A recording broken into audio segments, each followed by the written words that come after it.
Jadi vaksin yang akan dihadirkan oleh Bio Farma adalah dari virus yang sudah dimatikan tapi 2 kali penyuntikan. Yang nomor 3, dari mana datangnya vaksin? Pak, katanya kenapa hanya dari Tiongkok? Tidak betul. Hari ini vaksin itu sedang persiapan, ada dari Cina, ada dari Korea, ada dari Inggris, ada dari Indonesia. Dan untuk siap diproduksi harus melakukan 3 tes. Tes pertama di bawah 100 orang, tes kedua di 100 orang, tes ketiga di atas 1000 orang. Nah dari semua ini yang paling siap yang dari Sinovac atau dari Cina. Ya, jadi jangan asing. Yang penting lagi perang ini ada alat perang buat nembak musuh, mana aja yang siap ya kita pakai, kita pergunakan. Nah di tes ketiga ini ya akan dilakukan di Bio Farma, karena Bio Farma ini adalah BUMN, perusahaan penjual dan pemroduksi vaksin.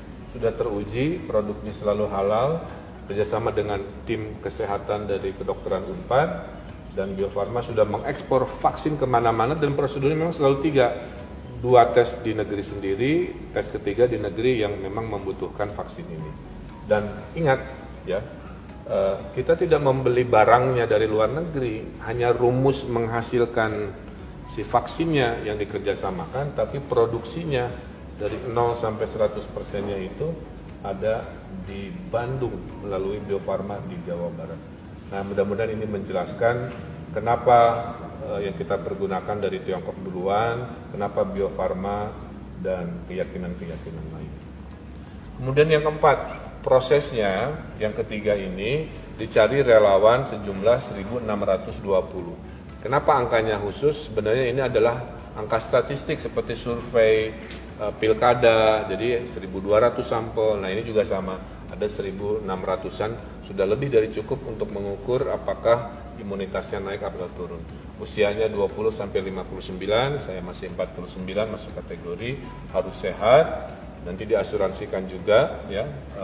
Dan domisilinya diprioritaskan yang dekat dengan Bio Farma. Itulah kenapa relawannya diharapkan dia orang Bandung, orang Cimahi, bukan di kabupaten-kabupaten lain atau dari provinsi lain, semata-mata karena akan ada monitoring bulanan. Jadi kalau dimonitor oleh dokter, si orangnya harus ada di tempat setiap saat supaya mengukur keberhasilan atau kekurangan secara berkala, kira-kira begitu.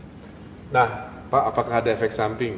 Namanya juga vaksin ya, tidak banyak efek samping yang luar biasa. Efek samping dari vaksin biasanya yang saya tahu dan menurut konfirmasi adalah kadang-kadang demam sesaat atau bengkak karena suntikan, biasanya hanya 2 itu. Dan orang masih boleh berkegiatan setelah dilakukan vaksinasi ini.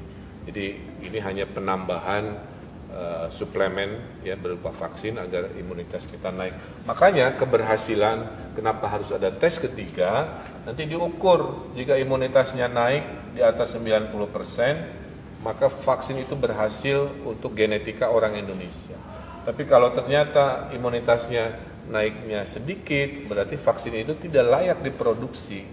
Itulah mohon doa restunya, mohon semangatnya, saling mendukung. Kita doakan agar vaksin produksi Bio Farma ini bisa menaikkan imunitas orang Indonesia di atas 90%. Saya sebagai gubernur kenapa ikut? Karena jangan sampai ada yang bilang, oh pemimpinnya aja nggak yakin, kita rakyat jadi kelinci percobaan. Saya kira tidak begitu ya. Kita melihat ini ilmiah, maka saya ikut sebagai relawan bersama masyarakat.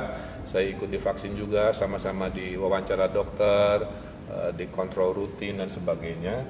Dan kita harus saling mendukung, kurangi melihat berita-berita hoax, berita-berita yang tidak terkonfirmasi, sumbernya di gugus tugas ya.